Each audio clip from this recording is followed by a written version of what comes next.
भीती नाही, असं त्याला भय दुःख आहे. चुकीला दुःख होतं दादा. चूक करू नये, चूक झाली की दुःख पदरात पडत. राजाच्या जीवनातल्या चुका आहेत. मी तुम्हाला दुसऱ्या दिवशी कथा सांगितली. रात्री शिकार करणं ही चूक, अंधारात श्रावणाला मारणं चूक, लपून बसणं चूक, आणि आज चौथी चूक आहे. कौशल्याच्या महालाकडे निघायला पाहिजे होतं. कौशल्या धर्मपत्नी. कसं असतं हे जीव गरजेपेक्षा आवडीच्या मागे धावतात. आवडीच्या गरज वेगळी असते आणि आवड वेगळी असते. काही काही आवडीची, काही काही दिसायला रूपवान आहे आणि म्हणून राजा तिच्यावर भाळलेला आहे. पण गरजेची कौशल्य आहे. कौशल्या धर्मपत्नी ही अधिकारिणी आहे. पण माणसं गरजेचा विचार करत नाहीत, आवडीकडे पळतात. आवडीकडे. एक 2-3 उदाहरण तुमच्या पुढे ठेवतो. एका क्षणात कळकळ कळकळ पोटात भूक लागली की गोळाभर अन्न पोटात घालणं ही गरज आहे. भूक लागल्यावर जेवणही काय गरज आहे. पण पोटभर जेवल्यावर शितारपुरी फोडून खाणं ही गरज आहे का आवड आहे? त्याची काय गरज आहे? आवड आहे ती. माणसं आवडीचा जास्त विचार करतात, गरजेचा नाही. मळून गेलेले कपडे स्वच्छ धुणं ही गरज आहे. मळालेले कपडे धुणं ही गरज आहे. पण धुतलेले कपडे पुन्हा निळीत बुडवणं ही आवड आहे, गरज नाही. तिसरी गोष्ट सांगतो. जिनं 9 महिने पोटाचा पाळणा केलाय, अनेक दुःख सहन करून आपल्याला जन्म दिला. आपल्याला लहानचं मोठं करत असताना तिनं कुठलाच विचार केला नाही. तिच्या नखाबोटात आपली घाण असू शकते अजून. खरं सांगा, शास्त्र सांगतंय गरज त्या आईची आहे. स्वामी तिन्ही जगाचा, आई विना भिकारी. जगाचा स्वामी जर असेल पण त्याच्या जीवनात जर आई नसेल, आईची सेवा नसेल, भिकारी आहे, भिकारी. गरज आईची आहे. आणि आवड लग्न लावून आणलेल्या बाईची आहे. आवड आईची नाही, गरज आईची आहे आणि आवड त्या बाईची आहे. यही मानवता के प्रति बड़ा अपराध है. हाच मानवतेला लागलेला कलंक आहे. कारण आपण आवडीचा विचार करतो, गरजेला विसरून जातो. गरजेची कौशल्य आहे आणि आवडीची कैकई. म्हणून कैकई सदनासी जाता झाला. सज्जनो, कर्म चुकलं की दुःख पदरात पडतच. काय झालं? दशरथ राजा कैकईच्या महालासमोर अंगणात उभे. त्यावेळेला कैकईची परिस्थिती नरसीचे नामदेवराव वर्णन करतात. काय?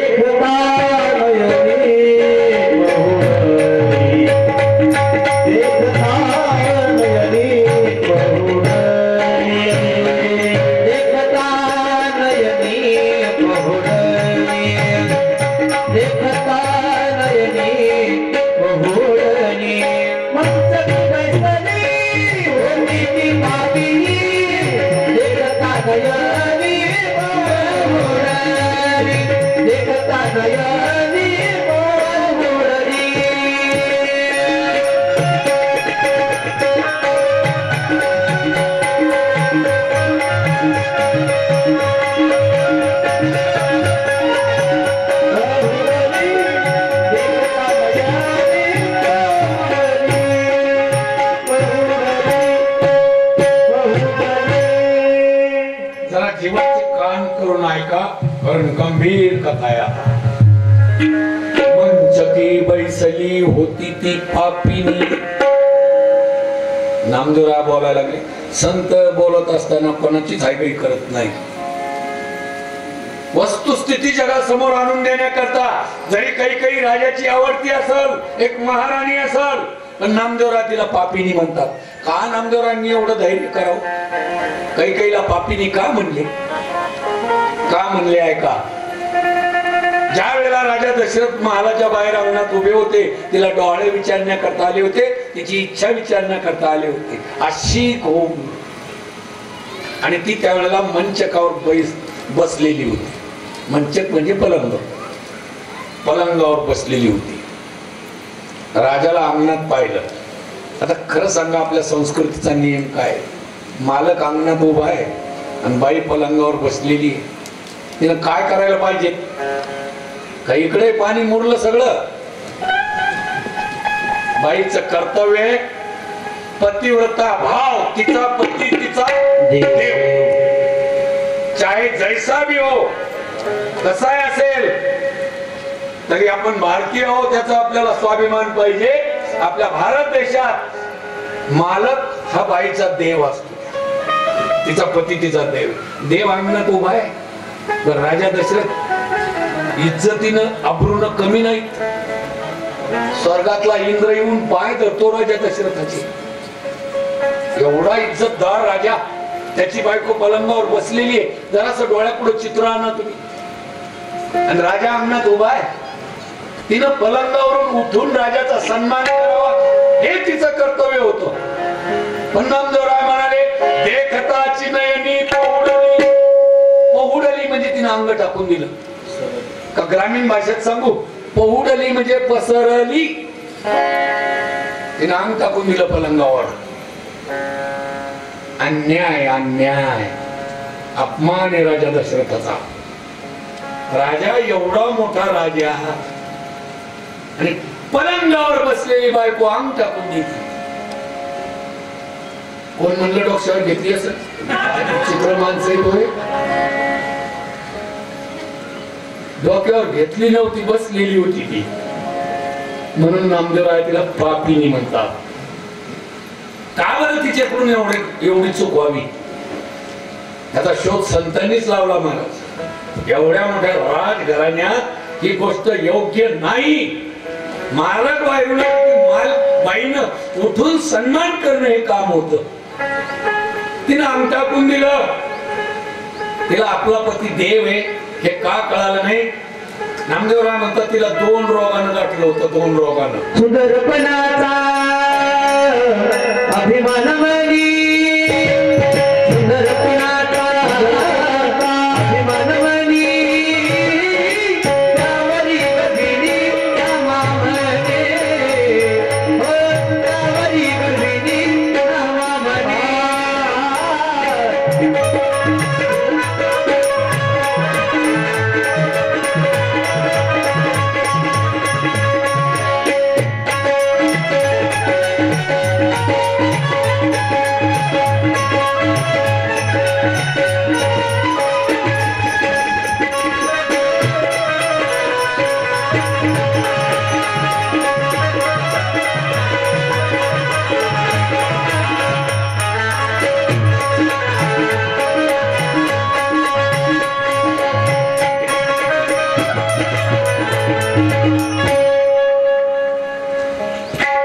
सुंदरपणाचा अभिमान आणि पहिला रोग सौंदर्याचा अभिमान. दिसायला देखणी होती जरा ती, आणि त्याचा तिला अभिमान होता की मी देखणी असल्यामुळे राजाची आवडती. हा एक रोग लागलेला होता. त्यावरी गर्भिणी नामा म्हणे, त्यातल्या त्यात ती गरोदर होती. आणि गरोदरपणाचा अभिमान असतो. आता तर या नव्या काळात गर्भ चाचणी यंत्र, आधुनिक विज्ञानाची गरुड झेप आकाशात गेली. 4 महिन्याच्या उदरात गर्भ असला म्हणजे त्या चाचणी यंत्रानं कळते मुलगा आहे का मुलगी. बंदी आणली शासनाने त्याच्यावर, चांगली गोष्ट आहे. तरी पण कळतंय मुलगा आहे उदरात की मुलगी आहे हे त्या गर्भ चाचणी यंत्राला कळतं. आणि निश्चित डॉक्टरांनी ठरवून सांगावं निश्चित मुलगा आहे. ज्या व्हायला कळालं की 4 मुलीच्या नंतर मला पोटात आता मुलगा आहे, तिची वागणूक वेगळीच असते. ती घरी आल्यावर कोणालाच काही समजत नाही. चालता चालता जर जेवता जेवता सासऱ्याच्या ताटाला लाट लागली तर सासरात म्हणतो बाई जरा सोयीनं लाट लागली. मग ती लागली असं पोराची माय, मग पाय दिली ताटा. त्यावरी गर्भिणी ना नामामध्ये हे संतांचं सूक्ष्म महाराज हे अभ्यास आहे हा, की तिला गरोदरपणाचा एक अभिमान होता आणि एक सौंदर्याचा अभिमान होता, आणि त्या सौंदर्याच्या आणि गरोदरपणाच्या दोन अभिमानामुळं मी तो पणाची थोर आली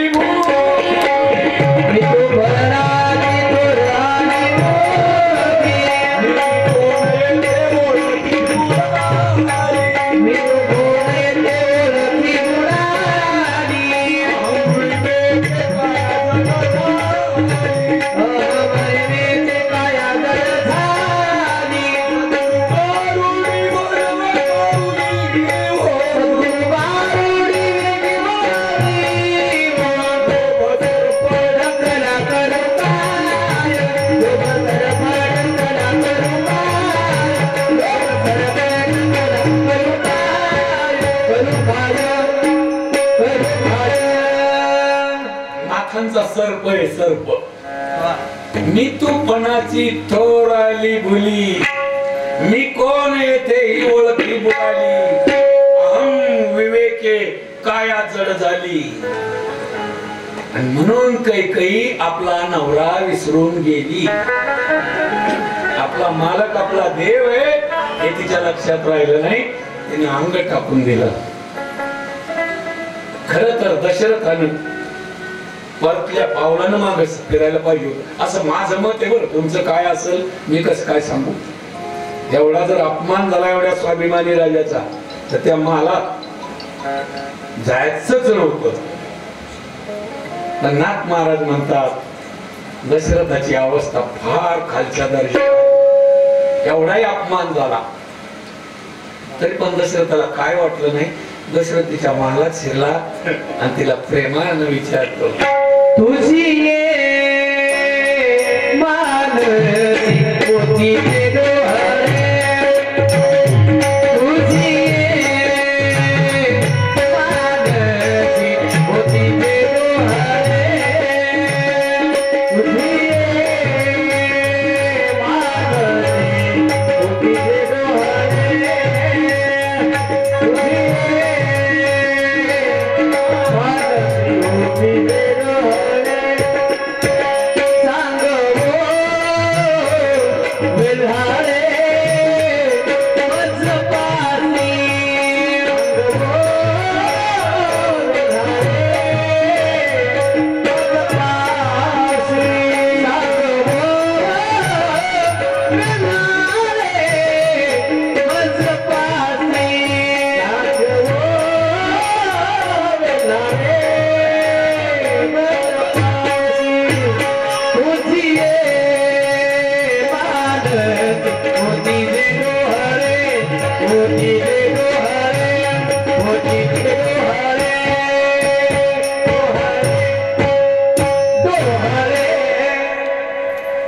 एवढा अपमान होऊन सुद्धा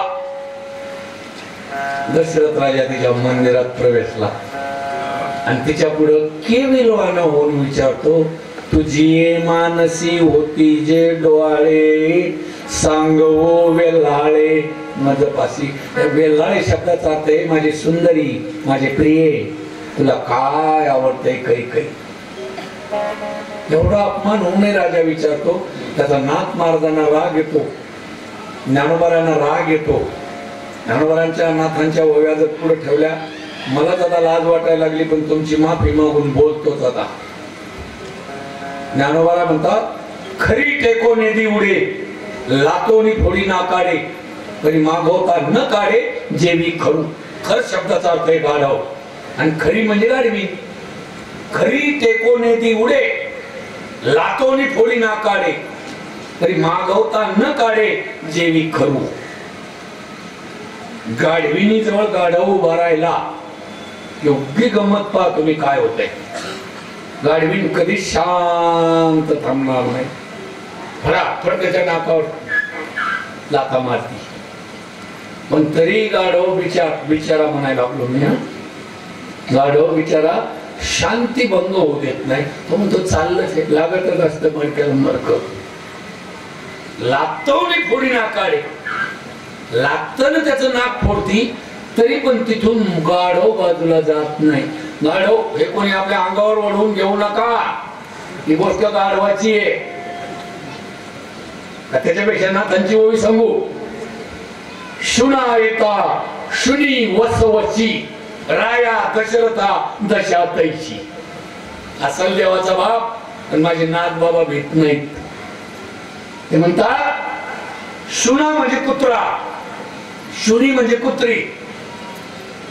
पाप्याचा पितर अशी वाळलेली बारीक कुत्री असू द्या, कंबर इतका छाड कुत्रा असू द्या, कुत्री जवळ जेव्हा कुत्रा उभा राहतो, तुमच्या जवळ जर मोठा मोबाईल असला तर एकदा व्हिडिओ करून घ्या. शुना येता शुनी वसवसी. कुत्रा जवळ उभा राहिला की ती कुत्री त्याच्यावर धावती. पण कुत्र्याला बिचाऱ्याला काहीच वाटत नाही. कुत्र्यानं गुरगुर केलं तर ती पळून जाईल, पण इमानदारच जात कुत्र्याची.